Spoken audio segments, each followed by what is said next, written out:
Assalamualaikum warahmatullahi wabarakatuh. Saya Putra Melisa Wijaya. Nah, apa kabarnya nih semua? Semoga kita sama-sama diberikan kesehatan ya. Nah, hari ini kita akan membahas tentang keanekaragaman hayati.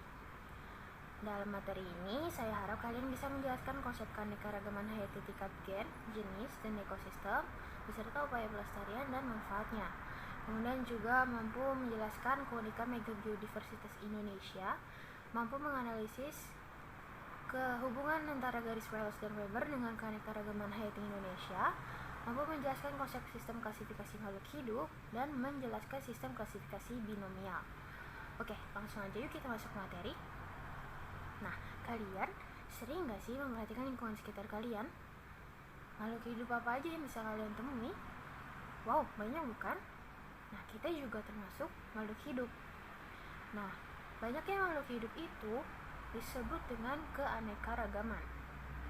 Oke, langsung aja yuk kita bahas keanekaragaman itu apa. Keanekaragaman hayati atau bahasa Jawanya itu adalah biological diversity atau biodiversity. Itu adalah semua makhluk hidup di bumi beserta keanekaragaman genetik dan ekosistem yang dibentuknya. Jadi semua yang ada di bumi ini merupakan keanekaragaman, baik itu komponen biotik maupun abiotiknya.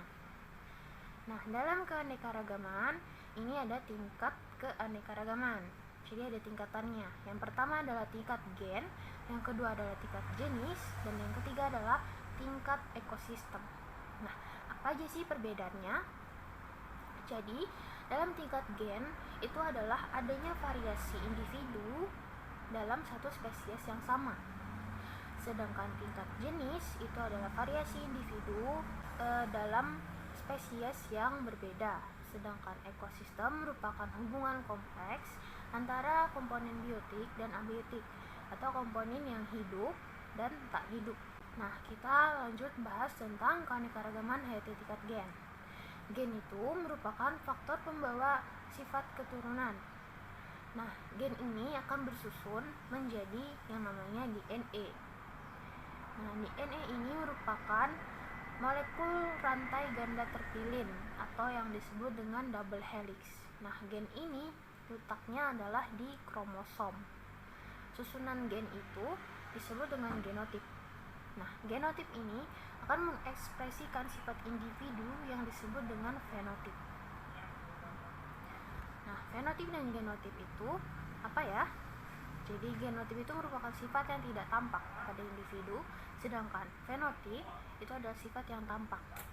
Misalnya fenotip itu adalah warna iris bola mata kita. Oke. Nah, sedangkan contoh dari tingkat keanekaragaman tingkat gen itu misalnya adalah pada hewan itu ada kucing. Kucing itu banyak kan rasnya. Misalnya ada kucing kampung, kucing Anggora, kucing Persia. Nah, itu merupakan keanekaragaman tingkat gen. Dia bervariasi tapi masih dalam satu spesies yang sama. Nah, sedangkan pada tumbuhan misalnya ada kelapa. Kelapa itu ada kelapa kopior, kelapa gading. Nah, seperti itu. Oh ya, ada yang perlu diperhatikan dalam keanekaragaman tingkat gen ini. Misalnya begini, lingkungan yang sama bisa memberikan fenotip yang sama dari individu yang susunan gennya berbeda. Nah, sebaliknya, individu dengan susunan gen yang sama akan menunjukkan fenotip yang berbeda jika hidup di lingkungan yang berbeda pula. Oke, jadi contohnya seperti ini ya. Misalnya kalian memiliki bawaan sifat yang tidak pemarah. Ya, tapi di lingkungan kalian sering berteman dengan orang yang misalnya dia kalau ngomong ngegas. Nah, bisa aja kalian jadi terbawa lingkungan dan kalian juga ngomongnya ngegas. Nah, itu contoh ya dari fenotip dan genotip ini tadi.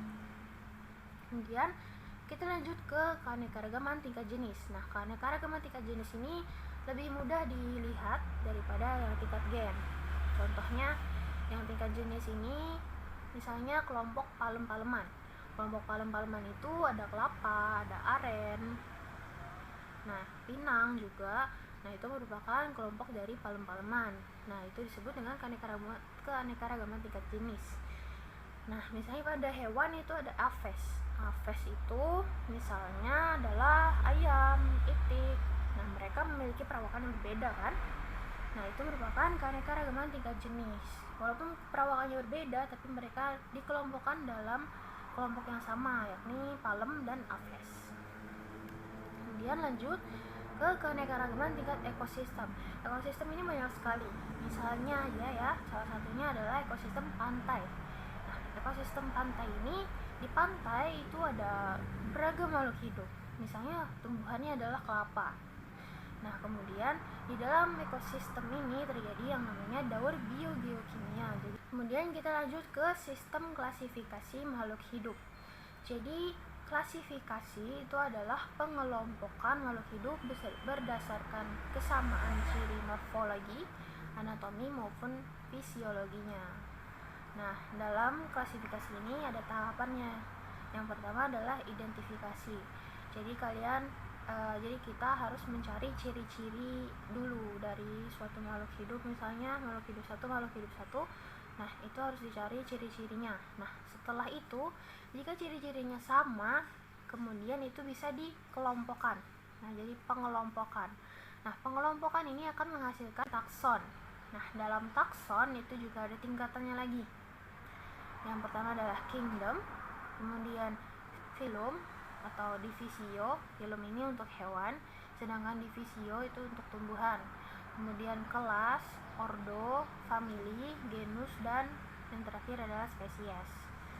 Nah, kemudian habis dikelompokkan itu baru diberi nama. Nah, bagaimana sih cara memberi nama dari suatu makhluk hidup? Nah, jadi langsung aja kita ke contoh. Untuk penulisan nama spesies itu misalnya aja ini bekantan. Nah, jadi bekantan ini nama genusnya yang pertama itu adalah nama genus. Nama genus bekantan adalah Nasalis. Nah, yang kedua itu adalah Larvatus. Nah, nama genus ini ditulis dengan huruf kapital, sedangkan nama spesies dia ditulisnya huruf kecil saja. Nah, untuk jika kita mengetik ini harus di italik atau dimiringkan tulisannya. Kemudian kalau kita tulis tangan manual itu bisa digaris bawahi. Nah, seperti itu cara penamaan dari spesiesnya. Nah, kemudian ada juga penulisan nama famili. Umumnya penulisan nama famili ini misalnya pada tumbuhan dia nama genusnya ditambah dengan AC. Misalnya aja ini Solanum ditambah AC. Solanum itu nama latinnya terong. Jadi Solanum ini ditambah AC jadi Solanaceae. Nah, itu nama familinya.